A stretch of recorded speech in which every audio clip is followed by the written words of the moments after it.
But today we are going to start off by listening to some esteemed guests. I think I'm definitely the youngest speaker here.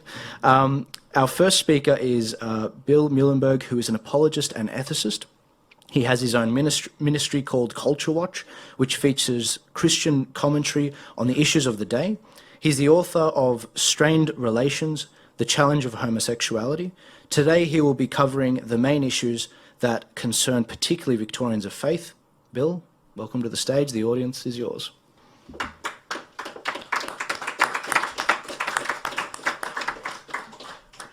Thanks for that, Joel, and thank you for coming out today and tuning in. It's an honor to be with so many champions of faith, family, and freedom. That's why we're here. That's what we're concerned about. So when I was asked to give about a 15-minute overview of the crimes and misdemeanors of this current government, I sort of laughed. We could use a few days to go through it properly, but my 50 slides will do it in 15 minutes, so hold on to your hats. But we will look at what Dan and Labour has been up to and why it really is time for a change. So those watching are, by and large, interested in these three things: faith, family, and freedom, and they're all under sustained attack last 10, 20 years. So we're here to remind you of what we've had to endure and how hopefully things can change for the better in a few weeks' time. So to do that, we have to recall what Dan and Labour have been up to over these years. So many things we can mention, obviously, if you're pro-life, as you should be.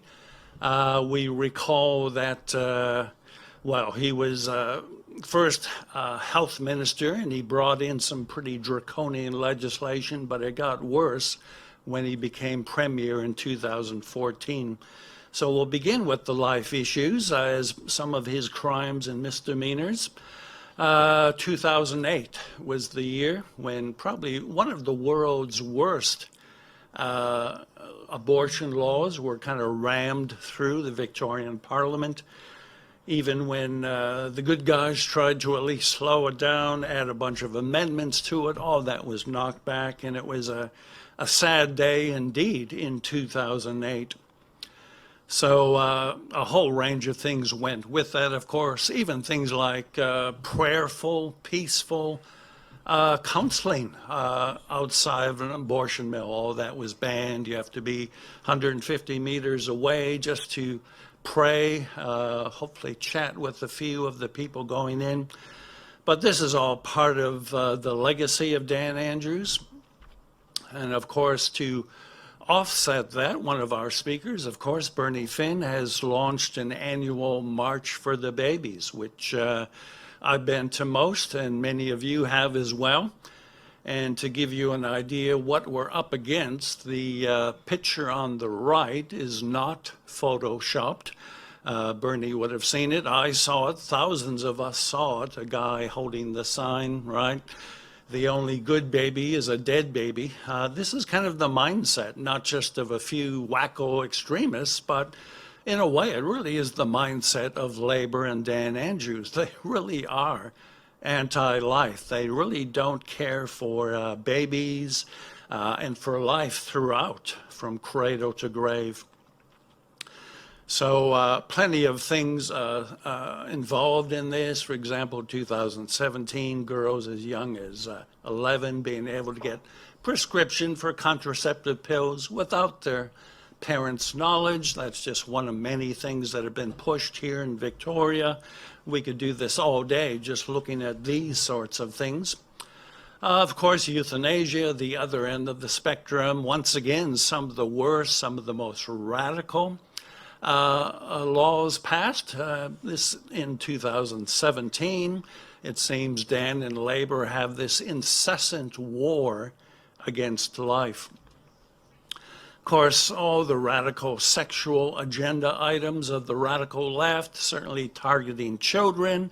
We could spend a lot of time looking at those, and some of the other speakers will as well. kids from birth to 5 are now being taught in our daycare centers all about gender neutrality, gender change, the whole radical trans homosexual agendas. That's now being pushed thanks to the Andrews government.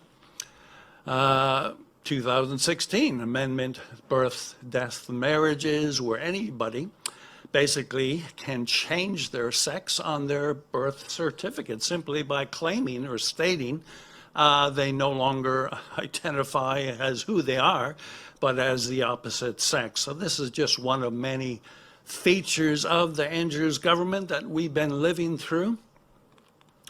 Of course, the whole sad, safe schools saga, we could spend a lot of time on that one. Doesn't matter if they change the names on that, right? Whether it's called respectful relationships or any number of other euphemisms for what they're on about. But Andrews and Co. has been at the forefront of pushing all this. And of course, as you probably know, La Trobe Uni here in Melbourne has been a big part of this. Dan and the gang at La Trobe have been arm in arm. So Roz Ward on the bottom, as you can see, she's been a big figure in all of this, very blatant, very proud in what she wants to do. She says, hey, I not only teach your kids how to be a good homosexual, I teach them how to be a good communist as well. So please invite me to your schools. And sadly, many schools have. And then you got guys like Dowsett on top, who has in the past been quite open about things like pedophilia. So this is the kind of people, mainly at La Trobe, but elsewhere in academia, Dan Andrews is good buddies with and quite happy to push their point of view. So Roz Ward, again, the Marxist, well, as you can see, buddies in arms, literally. The former Victorian Labour Health Minister as well. So these guys are happy bedfellows doing each other's bidding. And of course, as we say, children are the ones who suffer massively. They're being targeted deliberately, right? If some of these groups cannot procreate, well, what do? You recruit, sadly. That's how they kind of gain their numbers. So targeting kids with books like The Gender Fairy and so on, or saying Jesus would support safe schools and the like. This is what we're up against. This is the kind of stuff our kids are getting every day in schools. Now, we got to keep moving here. The homosexual agenda, of course, fully pushed by Dan Andrews. He loves everything they do, it seems.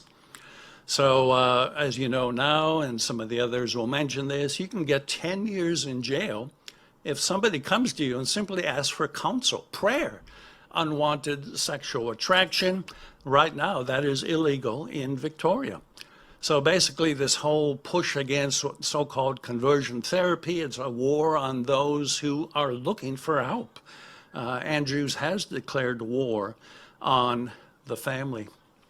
And of course, he's aided and abetted in the upper house, as we all know. People like Fiona Patton of the Sex Party, now the Reason Party, pushing all the radical agenda items along with the Greens, right? Let's liberalize and legalize all prostitution, drugs, you name it.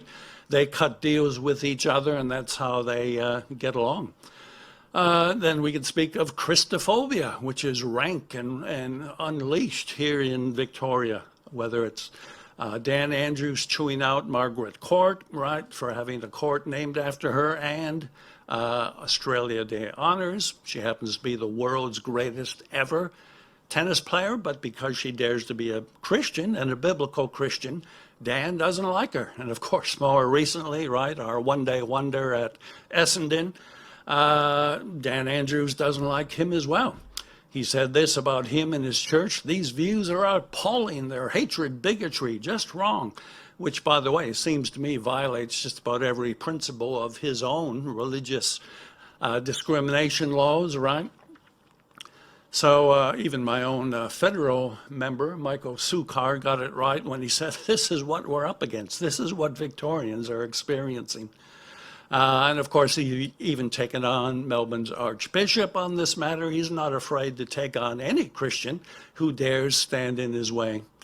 So, look, so many other things, banning hymns, Christmas carols, religious instruction. This is all part of his agenda. But we have to keep moving. I like what the Australian said. This is an article of faith for Labour, to attack the church, to attack the faith. And of course, I and most of you happen to have the extreme displeasure living in the harshest, longest lockdown anywhere in the world. It was hell, I can tell you. I never want to go through that again. The kind of things that we had to go through, including pregnant women in their jammies being arrested on Saturday mornings in their own home in front of their children. This was Dan Andrews' Victoria. Try to get some watermelon or whatever at Victoria Market. This is the kind of scene you would face. And of course, dare to speak out for freedom.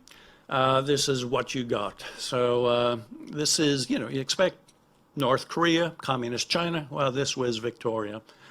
Fines up to $100,000 a day just for going outside to play a little footy, being forced to mask up, you name it. Of course, 800 plus killed in the hotel quarantine fiasco. I've got a slide. In the middle of this health pandemic, cutting 000 calls, now people are dying trying to get an ambulance. 6,000 nurses still treated as lepers, being locked out of their jobs. On and on it goes. Of course, we had this $600 million quarantine facility, basically never used, another waste of your money. In fact, just before, a few weeks ago, he decided, oh, the pandemic is over. How convenient, just before the election. So, and by the way, he's getting a very hefty increases in his pay, and then there's a whole raft of corruption scandals. We could, do this all day, right? CFA, red shirts, bullying, and the cost to you, the taxpayer, right? We're the ones being slugged with these billions and billions of dollars. So sadly, he's the Teflon man. It seems anytime he goes to a commission or inquiry, oh, I can't remember. How convenient again.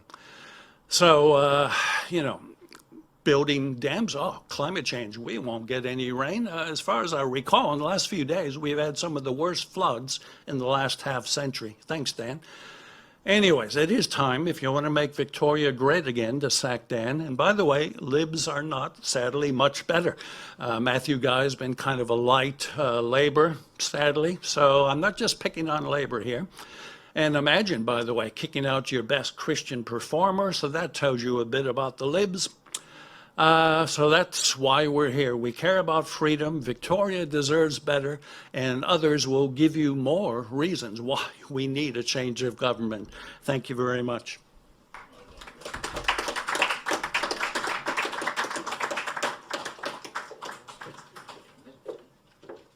Thanks for that, Bill.